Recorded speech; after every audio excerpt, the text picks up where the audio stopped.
Welcome drone video fans, and this is another video of scenic nature. This one is called Arcola Creek Estuary. For those not familiar with the term estuary, it means a body of water which runs into another larger body of water. In this case, it's the Arcola Creek, which serves as a watershed for 3 cities in the northeastern Ohio: Geneva, Madison, and Perry, covering an area of about 25 square miles.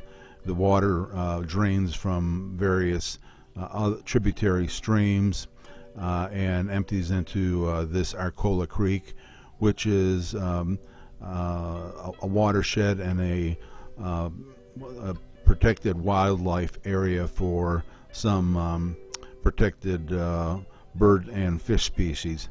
There's a lot of steelhead trout that spawn in here, and there are fishermen who come mostly in the spring and the fall time. We're actually going to see a couple of fishermen up here in a minute or so as we make our way up the estuary. Again, this is not very deep, but it's a wetland, natural wetland. We have usually different kinds of migratory birds that frequent the area. They have placed an observation deck, which we'll get a brief glimpse at. But right now, on the right hand side of your picture, you'll see a couple of guys standing along the shore, and then I'm going to put up a still picture of them. You can see them on the right hand side of the picture, and some sort of egret standing in the center of the estuary there. Now we're going to just kind of turn around here and get a view. I was hoping to get maybe some deer or other wildlife, but you know, again, this was shot on January 2nd of this year, so there's not a whole lot going on. Way in the distance out there towards the lake is where I'm standing, so obviously I cannot see what I'm doing. This particular picture here shows the observation deck, and here's a closer view of that observation deck that's on the shore for people to watch the birds that you know, travel over this area. Again, we're continuing just to make a roundabout panoramic view of the area, and you'll see again how far away. It's kind of important to remember that I'm looking at a little 8-inch monitor mounted to my transmitter, so I not only can't see my aircraft at this distance, I couldn't see those fishermen and only realized that they were out there when I got the video home and started viewing it on my full screen on the computer, and then I could actually make them out. So a lot of times it would be helpful if I had a little bit bigger screen, but I don't think that's going to happen anytime soon. So we're heading back here. You're going to want to, when we do get back to where I'm standing along the shoreline, you're going to see that pretty well bundled up in a winter coat and headgear, which kept me, fairly warm for the 35-degree temperature, which is the water and the air was the same temperature, 35 degrees. The only thing is my hands get very, very cold and get numb, and it makes flying a little bit more difficult when your hands are numb. At this point, I wanted to take a little bit of a look at the driftwood on the shore of Lake Erie here, because I've always kind of found this interesting. Lake Erie spans 3 different states, actually 4: New York, Pennsylvania, Ohio, and Michigan. And so you never really know where this wood has been. And also, of course, across the lake is Canada. So this driftwood that you see lining the shore of Lake Erie could be from any of those states. Could be from completely across the lake, which at this point is about 40 miles away to Canada. And then you see a little pier out there beyond the driftwood, that juts out into the lake. During the summertime, that is used for swimmers to run along that pier and jump into the lake because it's deep enough there for them to jump into the water. However, with the water temperatures at 35 degrees, there were no swimmers out there today, and chances are your chances of surviving more than 5 or 10 minutes in 35-degree water are pretty slim.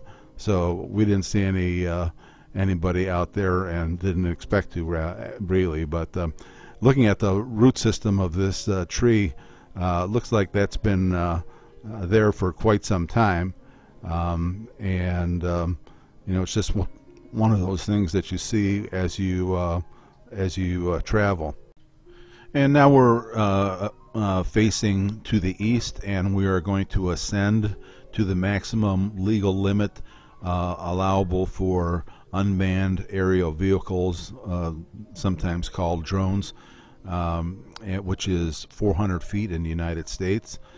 So I have telemetry coming back from the vehicle back to the little screen that I'm looking at, and it lets me know how high I am and how much battery power I have left so that I can fly in safety. And what I wanted to do is, I thought if I could get up high enough, I might be able to make out landmarks in the distance that are familiar. You can see part of Geneva State Park, a marina, a channel jutting out into the lake, and off in the distance is Ashtabula, a city that Bob Hope made famous and the brunt of many of his jokes during his comedy routines. We're turning around now and heading and going to be pointing to the west, and you see the horizon has taken on a definite tilt. That's a problem with this particular gimbal that I'm using. It's always had that problem. I've tried fixing it on a number of occasions, but never really got it ironed out, so we just sort of deal with it. It eventually straightens out. You see golf courses and several community areas, and it's all interesting, but maybe more interesting is the Madison waste treatment that you see right in the center of your picture right there. And now we're back going to be flying over the water.